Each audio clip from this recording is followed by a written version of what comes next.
Just like with the antlers, we've got our light coming from the right, and so each edge that's facing the right side of the deer got to get some nice thin highlights down there.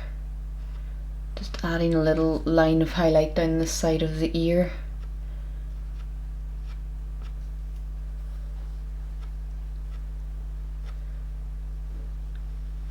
And down this side of the face.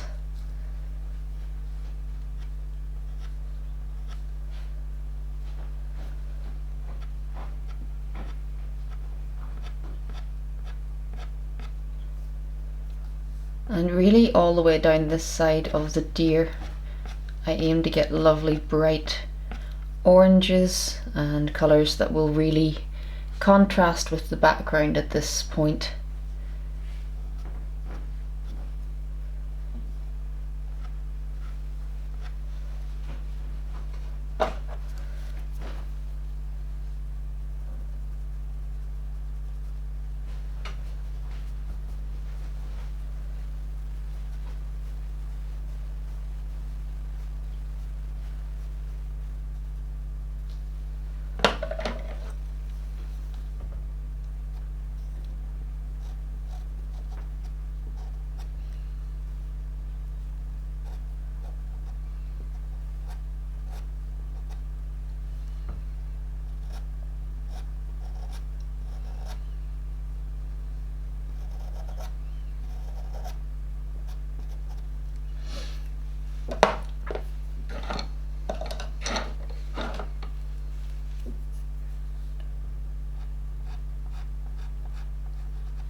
So just trying to get this ear, the tip of the ear, to stand out a little bit. It's just about overlapping the antler behind it. So just trying to add a little bit of highlight to the tip of the ear just to get it to sit in front of that antler. Everything's pretty delicate on this scale, so it's just a matter of taking your time.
So again, just like with the antlers, always looking for little places I can add some extra vibrance to.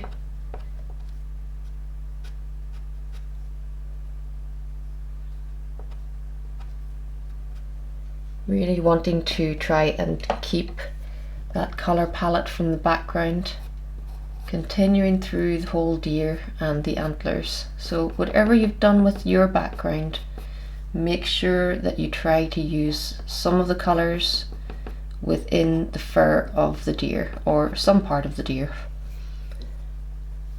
And you'll see from this demo how few of my colours on the actual deer are browns and colours that you would expect maybe to find on an animal. It's totally possible to make use of all of those vibrant colours from the background to create the illusion of brown fur.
First layer on the deer's face, really just looking for some of the darker contrasts before starting to bring in any lighter colours.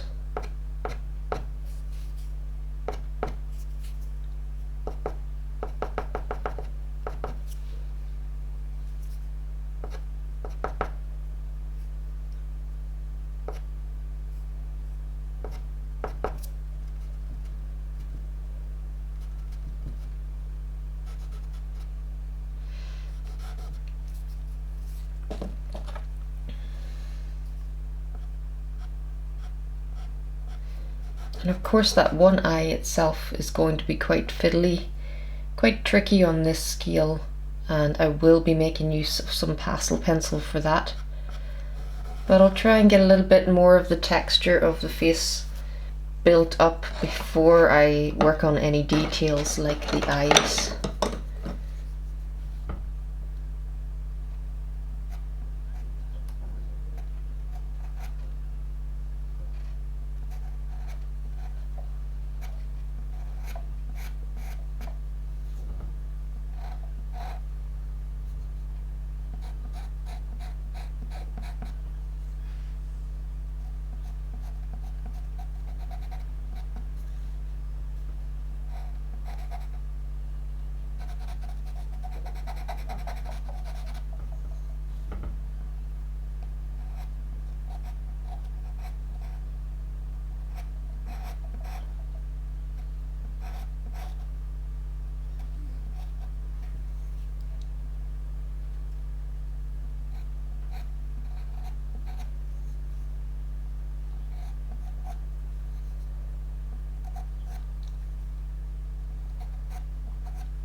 And just blocking in the shape of the nose again.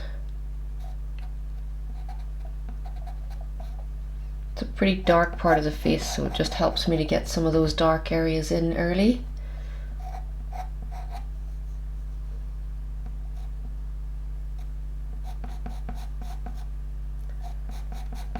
Just really blocking it in at this stage though.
So I'm making lots of use of that lovely vibrant grey 9 that I've used in the background. This cooler side of the face.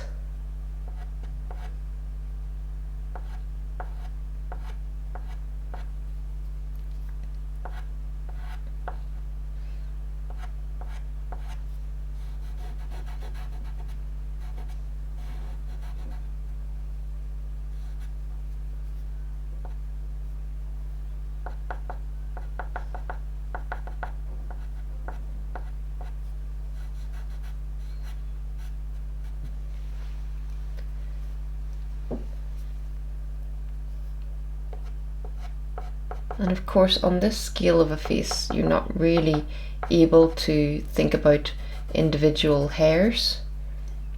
And it sort of helps that in my photo reference I can't really see the individual hairs or clumps of fur.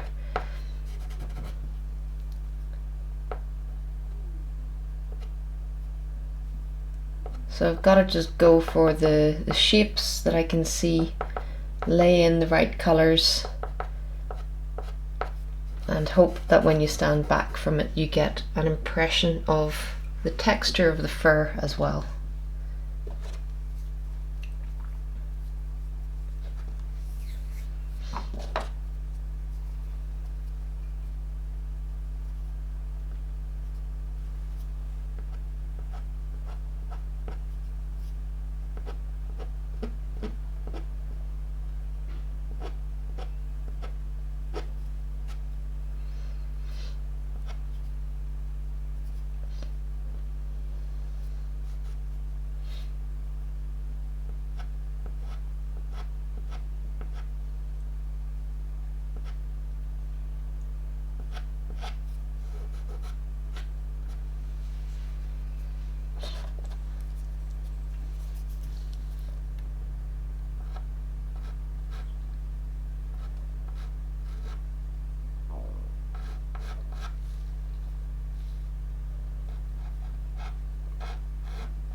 So really taking my time, just looking for where I can add some darker contrast.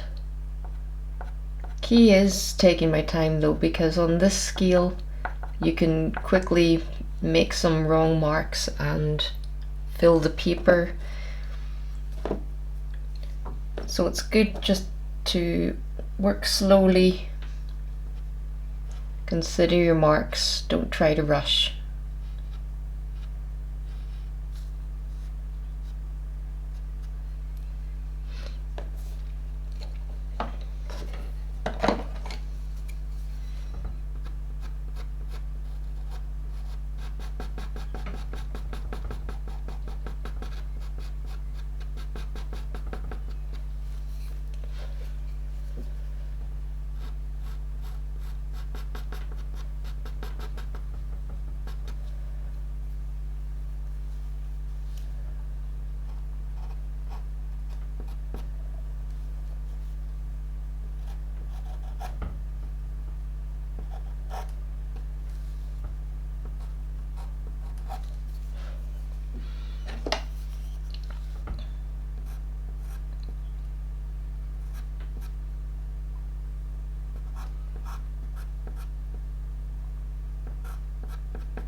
So apart from the main features, the eye here and some reflections on the nose, what's really going to bring this to life, hopefully, is this light and shade playing across the face.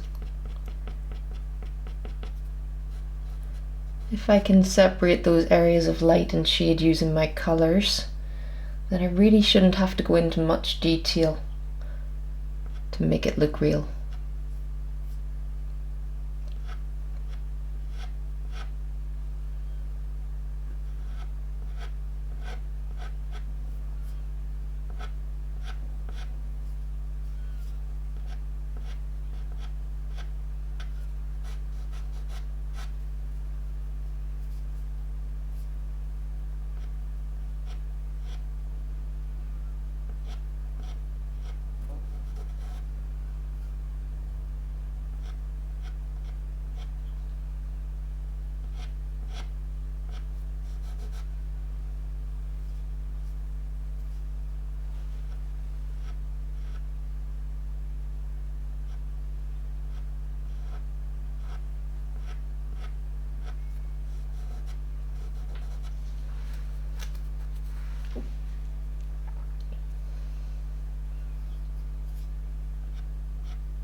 So just like on the antlers as well, making use of this really vibrant orange, especially on the places where the sunlight kind of meets the shadow areas. I can see a lot of warm glow in those parts.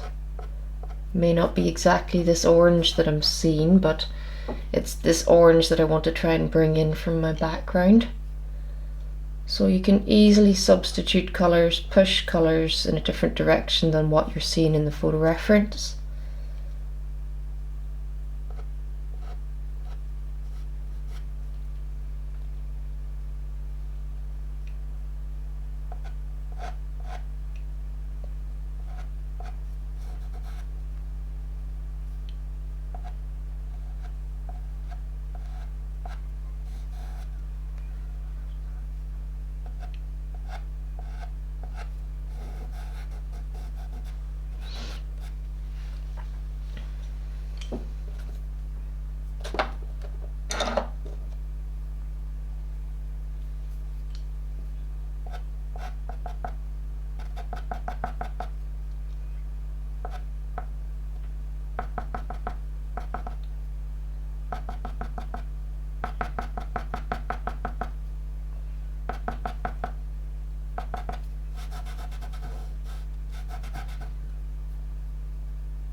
So of course this is just the base layer that I'm adding in, getting some colour in there. Once I start to come in with some more detail, it should start to take shape, but just wanting to get the base layers down, plot out where that light and shade falls.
So I'm going to try and add a little bit of detail into the eye.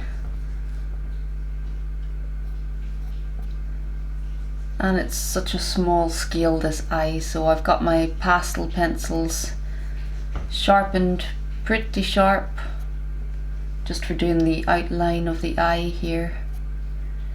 Just trying to keep my original line drawing and the proportions that I'd figured out at that point.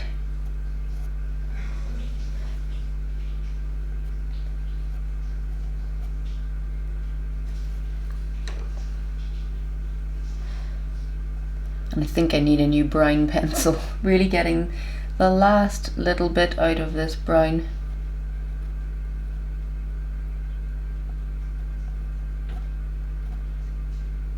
Waste not, want not.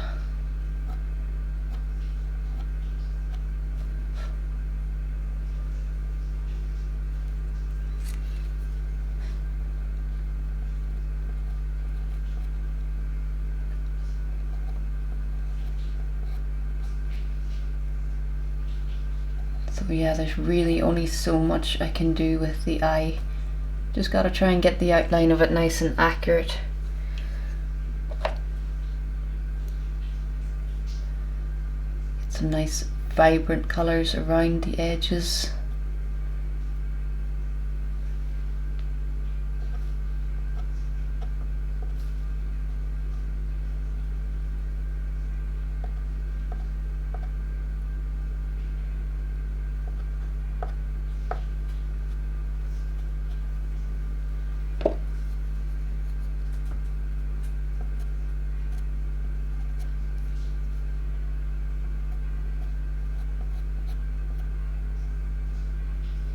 So eyes are always tricky when you're working on a smaller scale like this.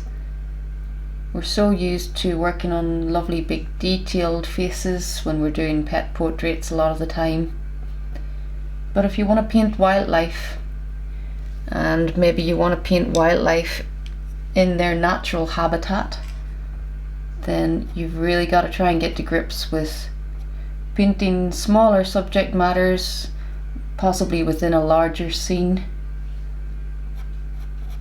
So when I first started out painting wildlife, I would avoid things like that, the full scene.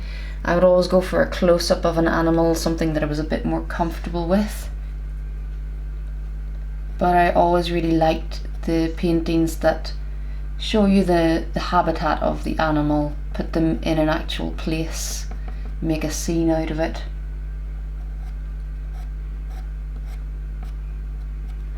So as well as practicing landscapes, I had to also practice painting a little bit smaller with certain subject matters.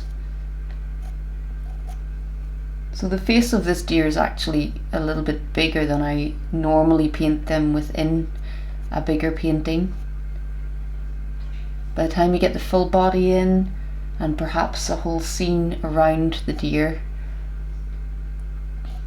the face is usually quite small within the composition.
But the good thing when you're working on this scale is that it doesn't take quite as long as when you're working in really high detail from a very detailed photograph. I like that you can get a finished painting much quicker with this way.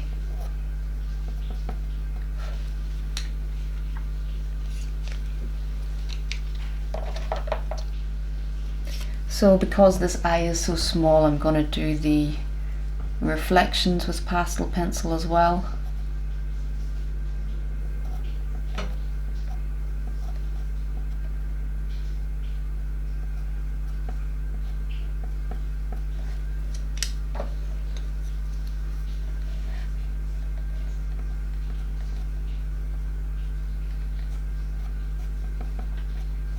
Pretty much entirely pastel pencil for this little eye.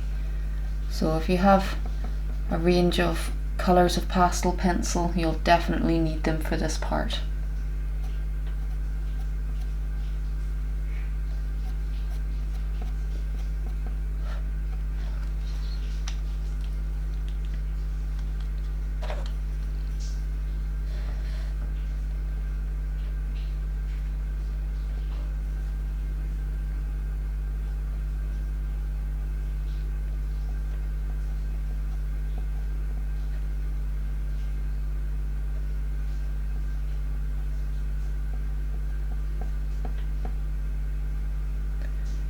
So a nice bright highlight to one side of the eye, and already that starts to bring it to life a little bit more.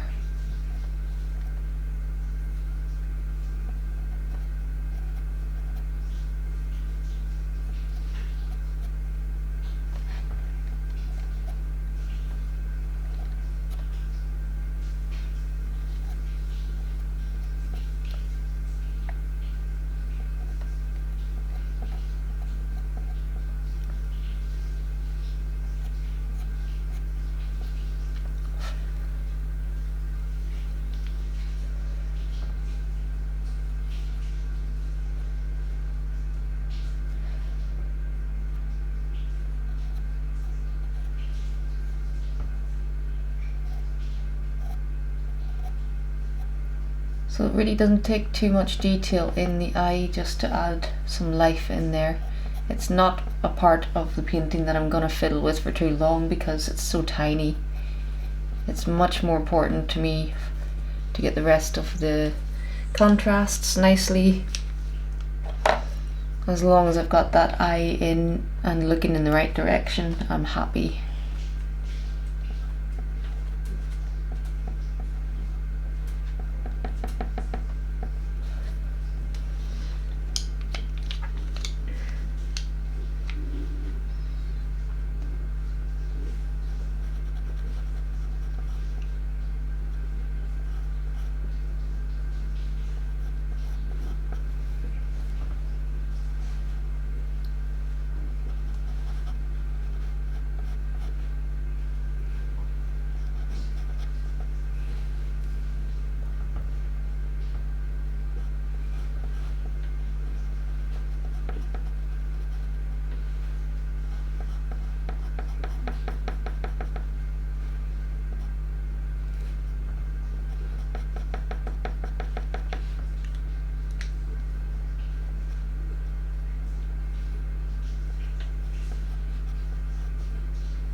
So just keeping the white pastel pencil in my hand for a second, working a little bit of the highlight detail around the eye.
So now really just thinking about some of these highlights.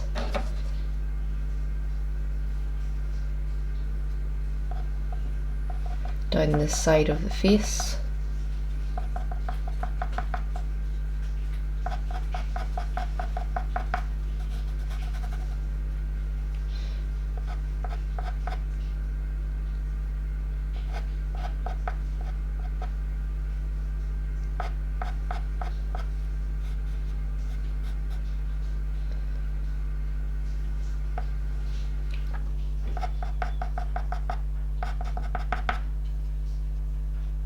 And it's really going to start to come to life once I add some of the highlights on the right side of the face.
So already we start to get a feel for the 3D shape of the face and the direction of the light coming from the right. I really won't have a huge amount more to do to the face. Then I'm going to move on to the body, get the rest of it blocked in, and hopefully have some fun adding some of these lovely vibrant colours into the fur. I'm just going to get a little bit of detail on the nose. Just picking out the little bits of reflection that I can see. There's really not a lot for me to add.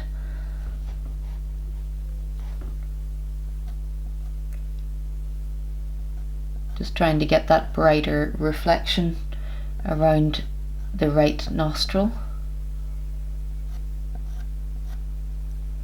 And as long as I get some bit of a contrast between the light and shade side of the nose, that should be enough. But I really can't see too much detail on the nose anyway, so I'm going to keep it very simple.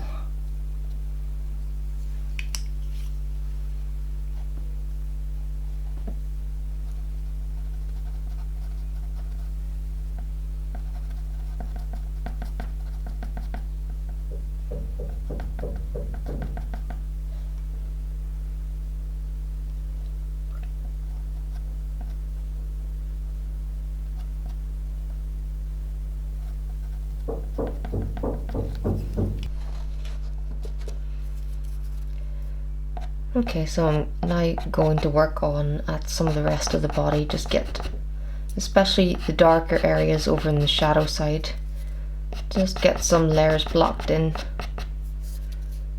I'm hoping that this part will go quite quickly because it's not like I can see each and every hair on the stag. I'm really just trying to create the rough texture of his coat, which with these pastel sticks, they're just the right tool for this job.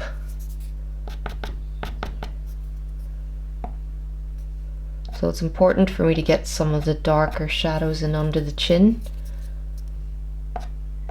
Really make his head come forward from his neck.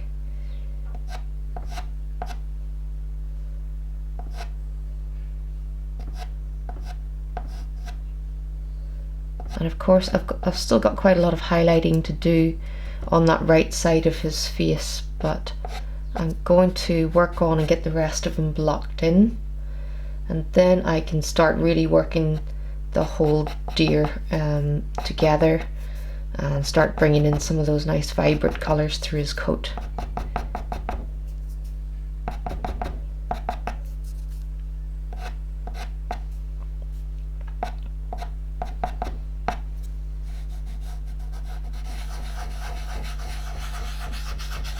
So just rubbing those lower layers in, letting it spread out over the paper a bit. Then just really looking for the way the fur kind of comes around the body like this. We sort of get little sweeps around the body, and if you think about that, the body is also like a big cylinder, just how we were thinking of each individual antler being like little cylinders. Well, we're also thinking of the 3D shape of the body like this, so having these rows of shadow in between some of the fur coming around the body like this. Now, I don't want to make him stripy like a zebra, but I want to just bear in mind that when I'm creating the grain or the flow of the fur, that's the shape I'm trying to create underneath. So he's really just a big cylinder in his body. And I'm always trying to break things down into more obvious shapes. Just simplifying how you see something.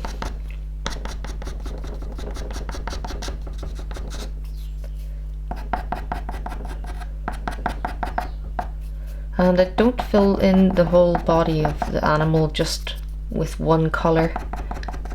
That's another way to do this, maybe to lay in a base colour, maybe in a mid-tone. But the way I tend to build fur up is right from the start, trying to get some of that rougher texture, using my lower layer to plot where these darker shadow areas are. Really just trying to get some initial idea of the texture rather than just colouring it all in flat and then starting with texture on your next layers.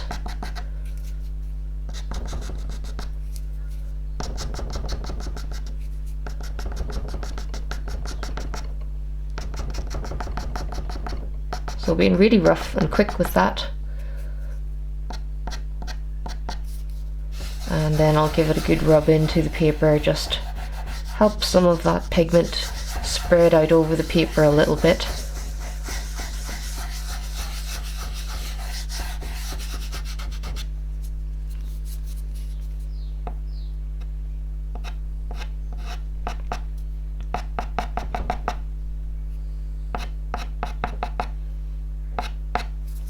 And just as we come around towards the sunlit side of him, I'm going to pick up my slightly warmer brown tone. So I'm saying this one is warmer because it's got more red in it, and this is colder. So a lot of this colour over here, and then for some of the darker browns on this side, just bringing some warmth into it.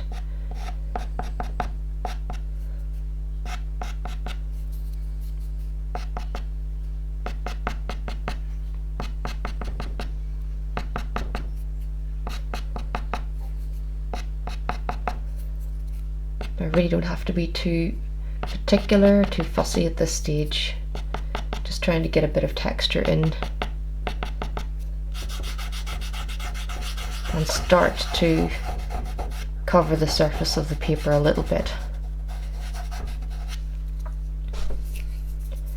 So along the back here we've got a little bit of like highlighted light. So I do want to bring the fur right up to this edge, and also that will help me just to shape this side of the nose a little bit.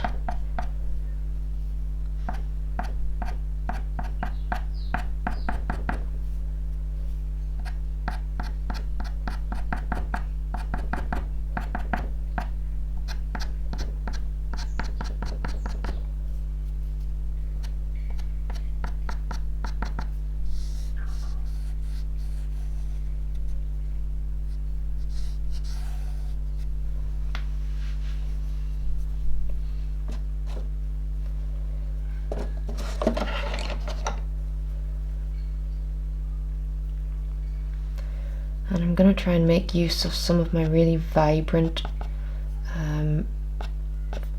flame red orange for down this front part of his chest, as I want that orange to really sing against the blue of the background here.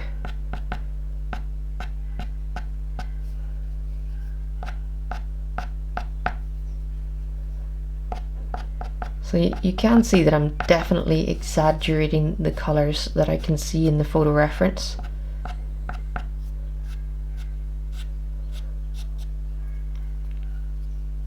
Just trying to push my colour choices so that they're more vibrant than in the photo.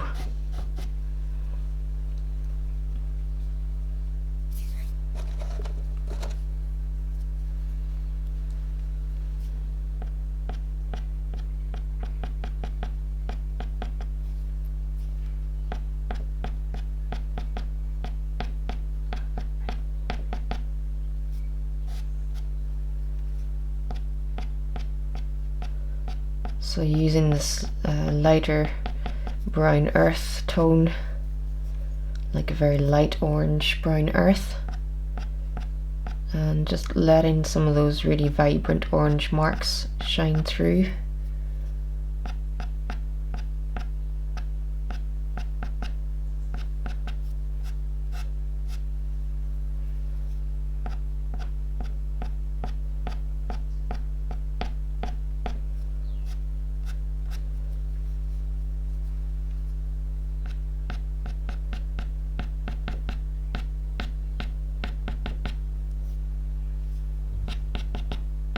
And you can see where I have let some of my background overlap the stag, and that's fine because we can totally cover that over now with the soft pastel, with these warm colours. You can see that it just completely covers over the blue in there.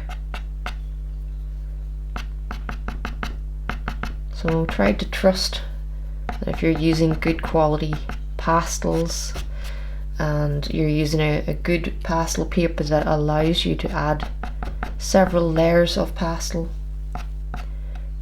and try to just trust that even when you put a really dark colour down on the paper, that you're still going to be able to add your brighter highlights.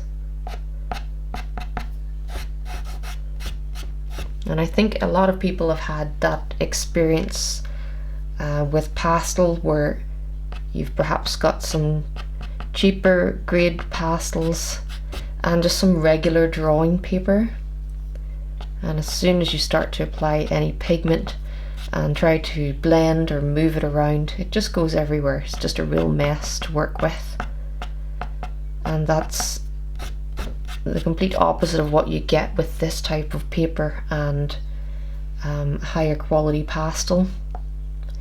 You have so much more control and so many more opportunities to build up real depth of colour.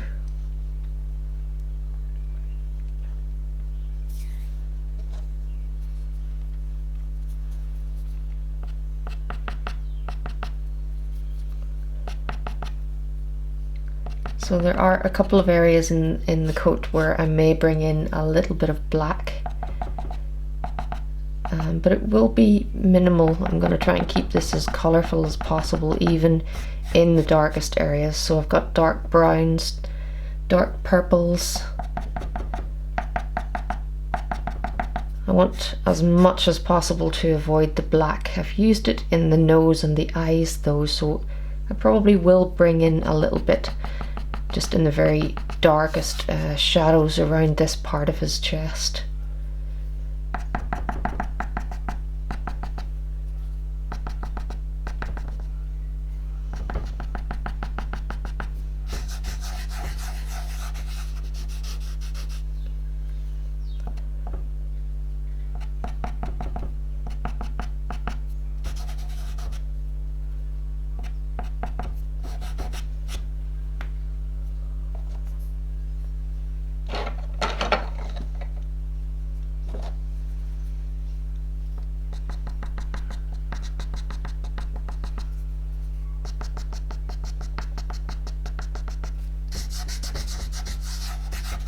So again, not being too particular, just adding some very short marks and trying to build up that multicolored coat.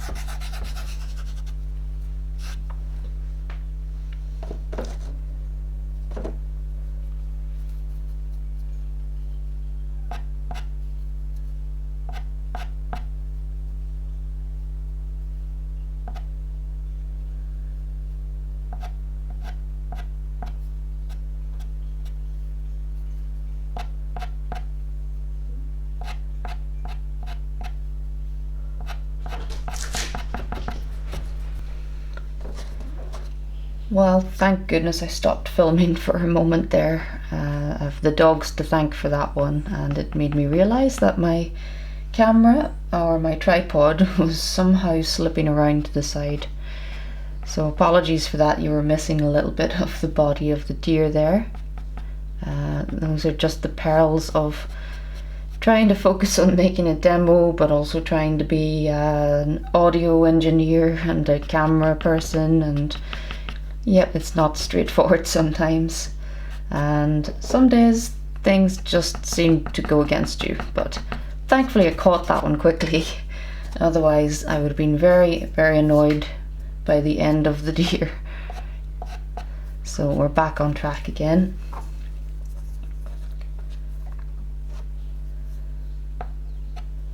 And I'm really just trying to block in the rest of the deer so that I can start playing about with the colours, where I need to add the highlights.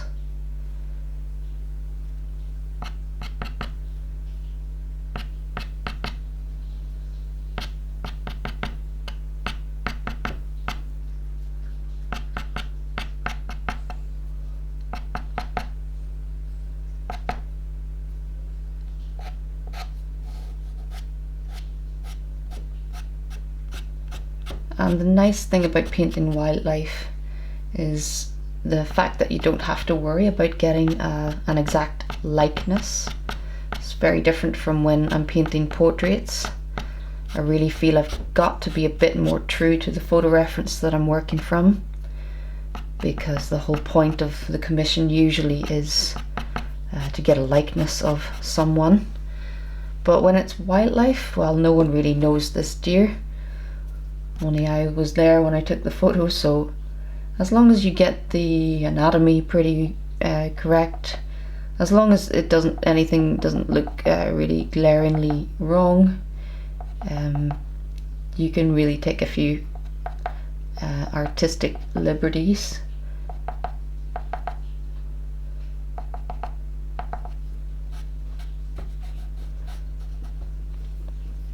But this is a pretty attractive deer. I haven't changed very much. All I'm really doing with this piece is trying to push those colour choices.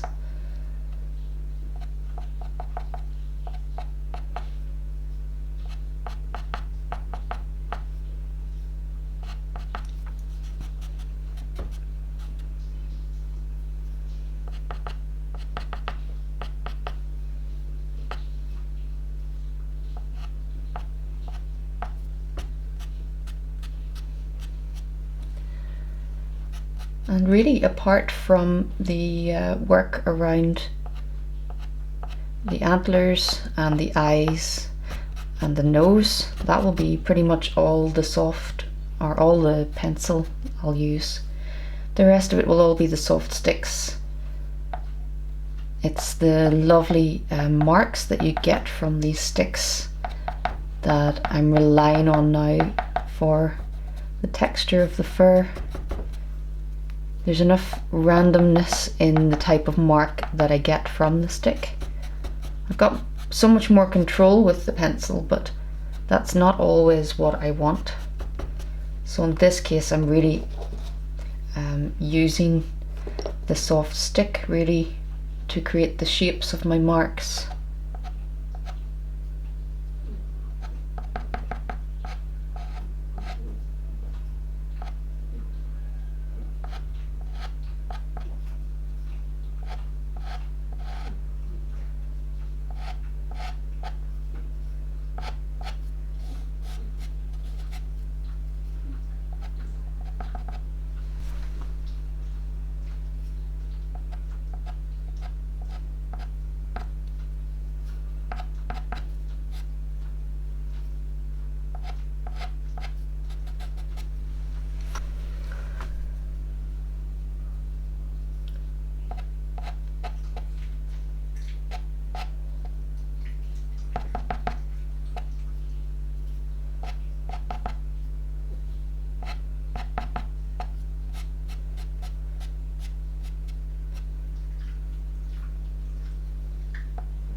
So this slightly more yellow tone, just quite a good underlayer for my more white highlights.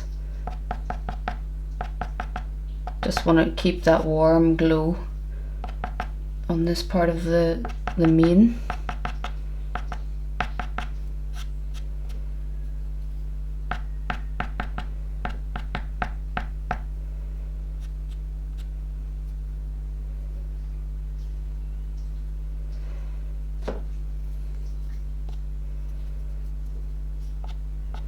So all those lovely vibrant oranges that I used in the background.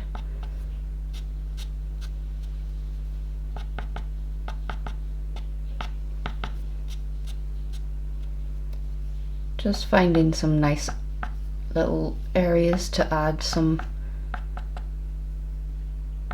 dots and highlights of this colour. And that's what I hope that this tutorial does for you if you're working along. Maybe you're picking up some colours that you wouldn't normally put in an animal.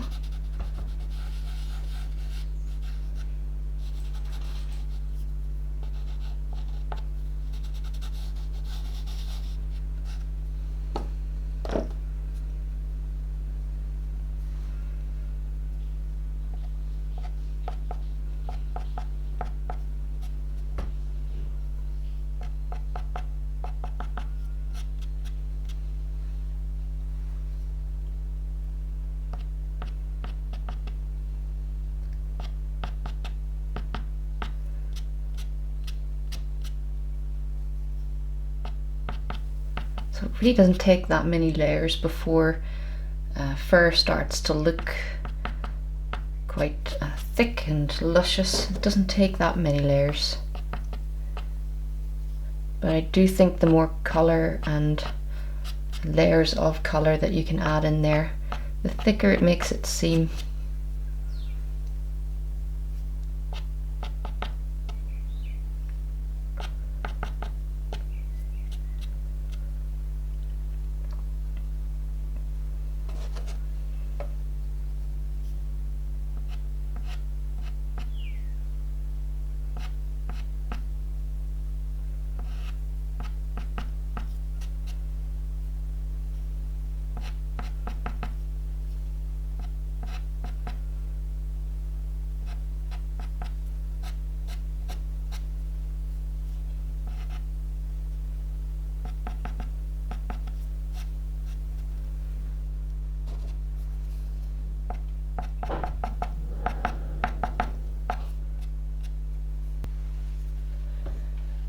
So I'm just going to bring in a bit of black, and rather than using the bigger stick, I'm just going to pick up my black pencil. I just want to accentuate some of the very darkest shadows in here so that my nice vibrant colours will really show up. It's at its darkest just around this part of his lovely chest hair. So I just want to make sure that I've got a good dark shadow in there.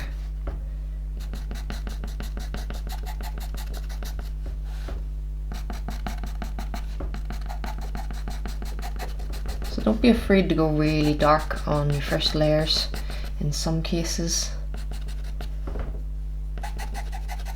Think about getting a good range of tonal values within your work, so you've got to go really dark in order to make those really bright colours stand out and to give your highlights real impact.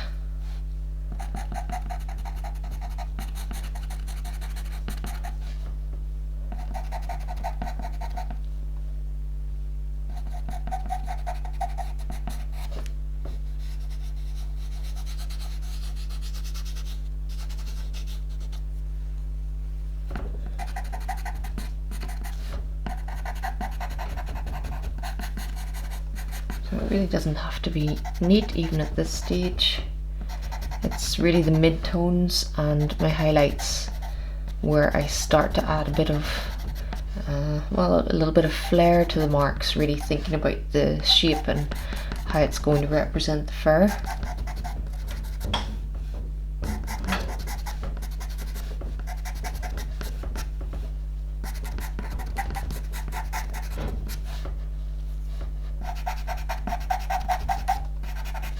So just a quick way to get a bit of darker colour through that.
So again, that lovely grey 9, this blue violet colour that I've used so much in the background.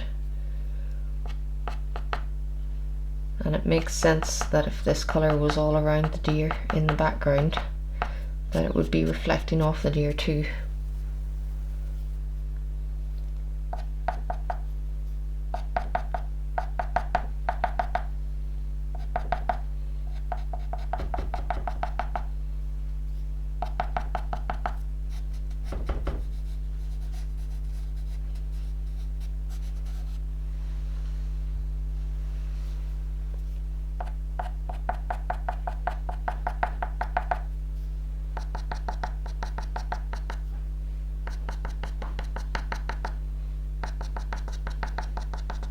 So this can sometimes be part of the fun of working from a photo reference that has slightly lower resolution. Normally for my portraits and things like that, this may not be quite as high a resolution as I would like for those, where you need to see more detail. But with wildlife it can sometimes be a blessing. You can put more thought into your colours while you're not being quite so concerned with getting a likeness.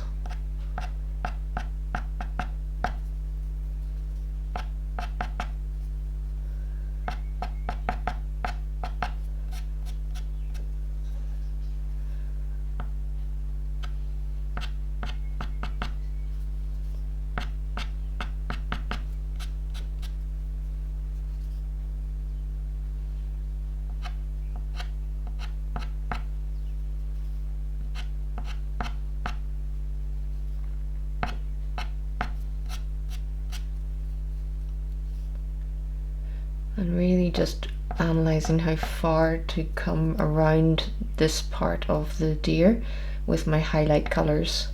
Got to bear in mind that this shadow comes down this part, and not to bring any of those warmer colours over into the shadows.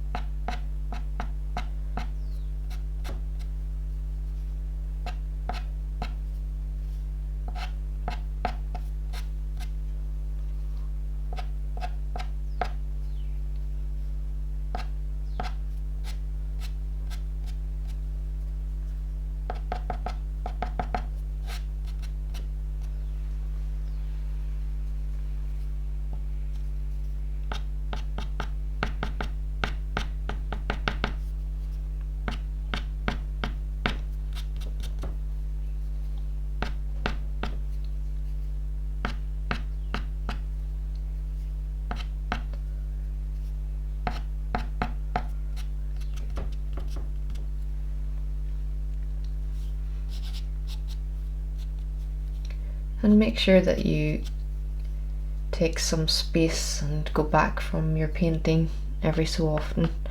Try and look at it from a distance, especially if you're trying to be a bit looser with your marks and not go into as much detail.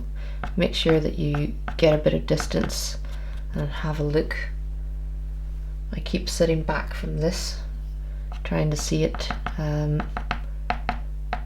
I suppose you can blur your eyes as well, that's another way to look at it, or take a picture, look at it on your phone screen. I've also got a mirror behind where I work so that I can check out my painting in its reflection, and that's often where I spot any mistakes, either proportional mistakes or colour value mistakes. It just helps you see it fresh again, I suppose.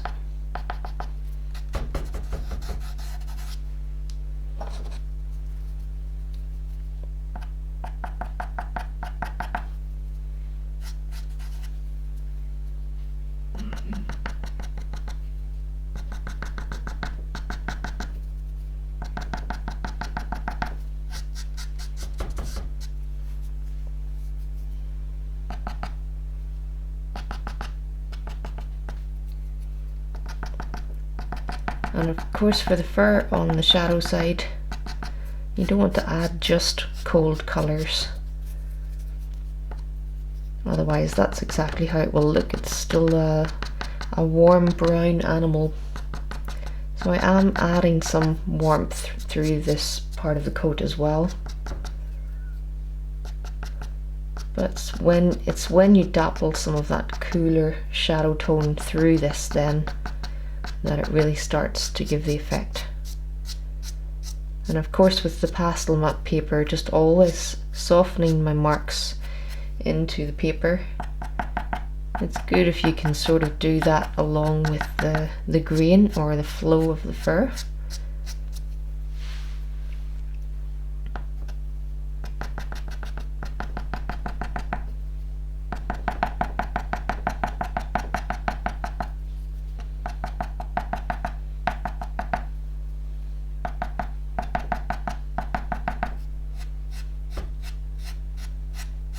So I'm just about reaching the stage now where almost all of the paper is finally covered, and that's always a nice part to get to.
Now just starting to pick out those highlights on the face.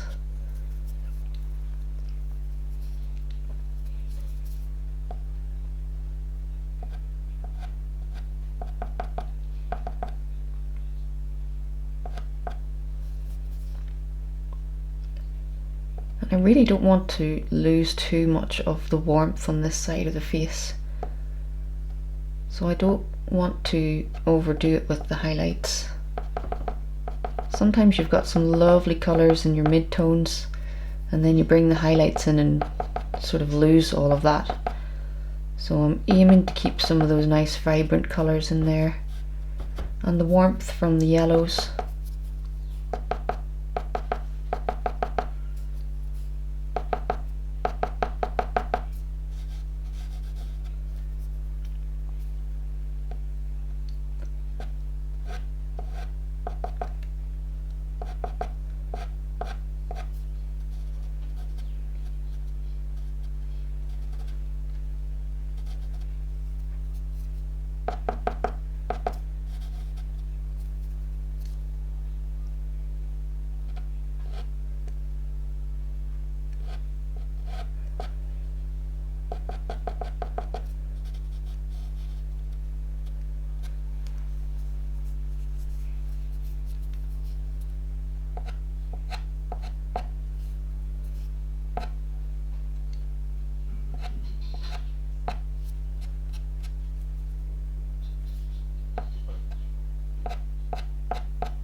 Maybe I will come in with a little bit of pastel pencil towards the end and just neaten up the face a little bit with the final highlights. But I'll work on and finish the rest of the body, and that might be the last part that I tackle at the end.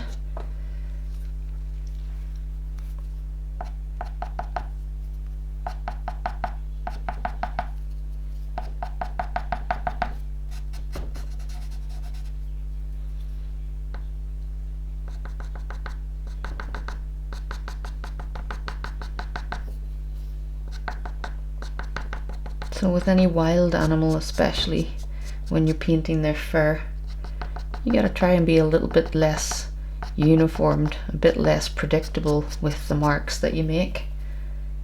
Trying to make quite a rough coat. It's not all groomed and perfect like some of our pets. So the less uniform you can make your marks, the better.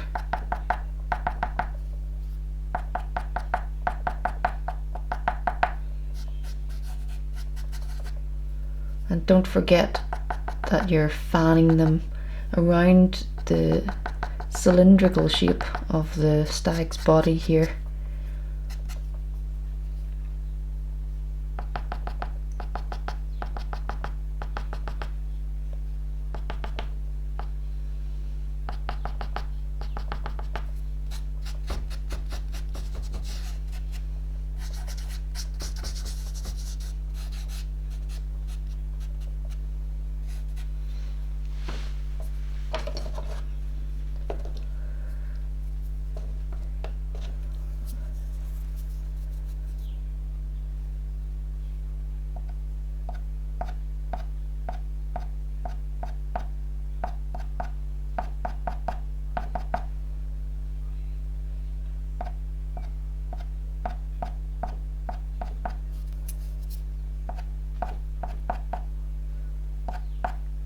So just some of those little hairs along the back, catching the light.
So I definitely feel like I need to go darker on the body.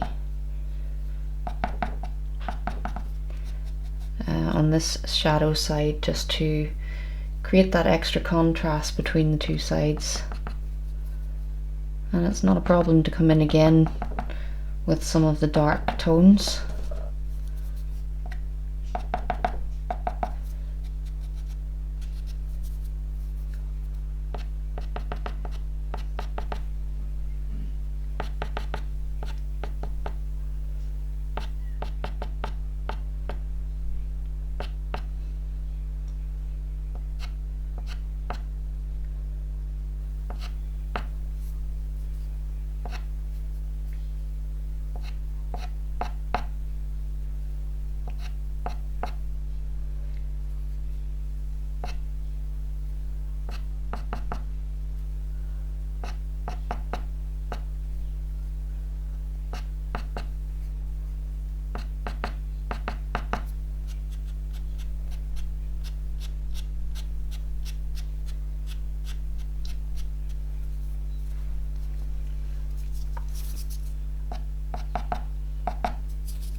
So just seeing how little I can get away with, really, in terms of the detail I go into.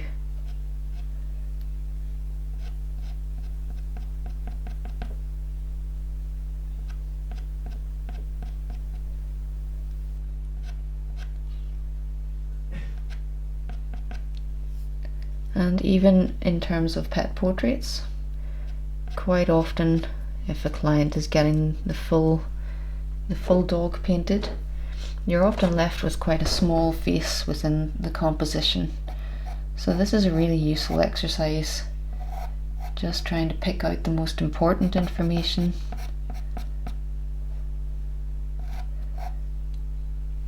But also seeing how much detail you can get in the smaller scale.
And normally I would come in around edges like this with some pastel pencil and really get those softer flyaway edges.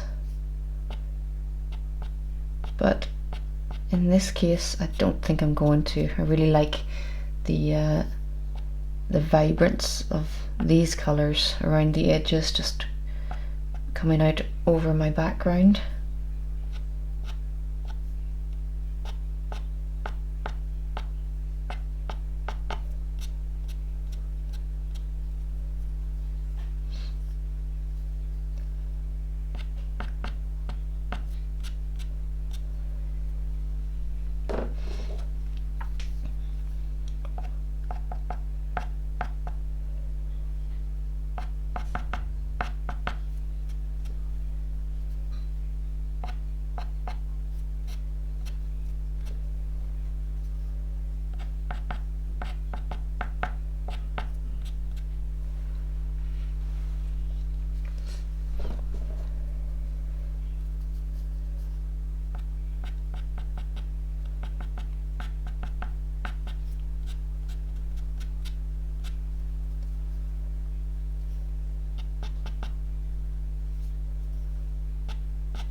So the more little layers that you add like this, just the thicker the texture of the fur you'll get. I'm just going to do this as quickly as possible. You can spend a little longer on this if you like, but honestly sometimes the quicker you do this part, when you're trying not to go into too much detail, sometimes it's just good to know when to stop as well.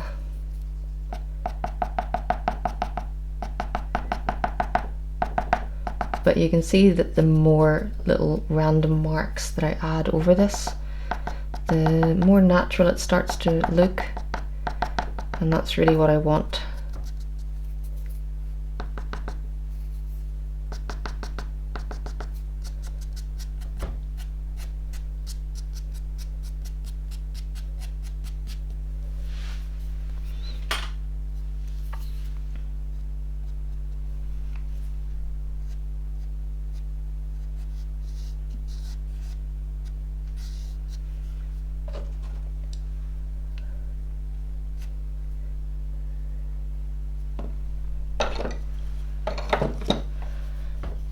So now maybe just accentuate some of the highlights on the face, and we should be close to finished.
So yeah, I think I could still go darker on the shadow part of the body, so that's what I would probably spend a bit more time on, just darkening down over here.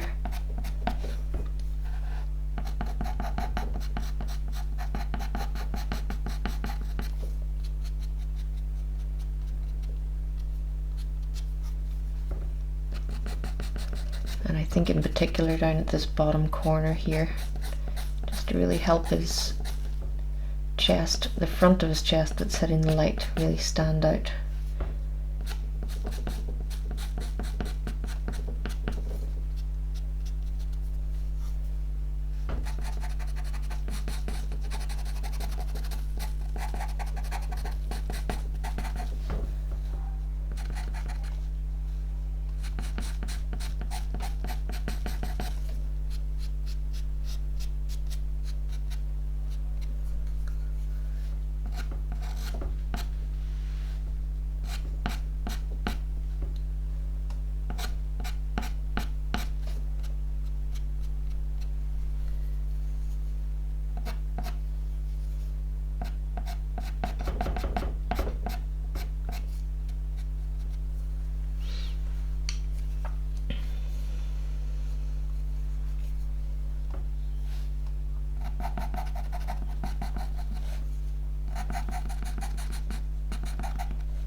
So yeah, I think I'm pretty close to calling this done.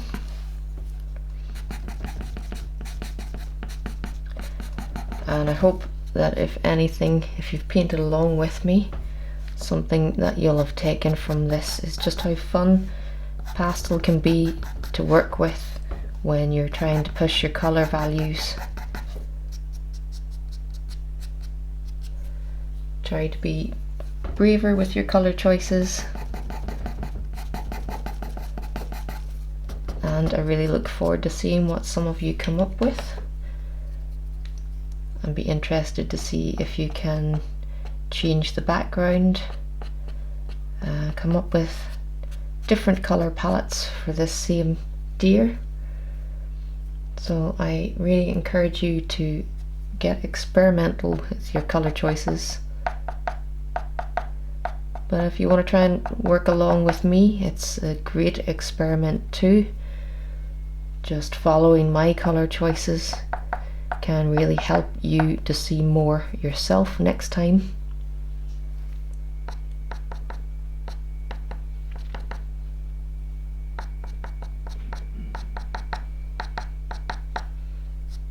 And don't forget that you can get the photo reference downloads on my Patreon channel for this,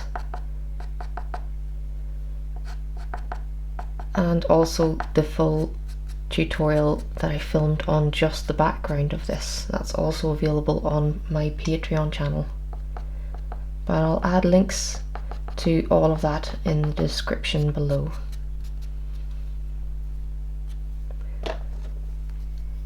So yeah, this really is a nice stage to be at on the painting, and I probably could play about with this for another while, but for the purposes of the demo, I'm gonna call this finished, and I hope that you've enjoyed following along. So that's me done for this demo, but I'll just give you one last quick tip as I've come to this with fresh eyes the next day, and all I've adjusted really is to make this part of the deer a bit darker.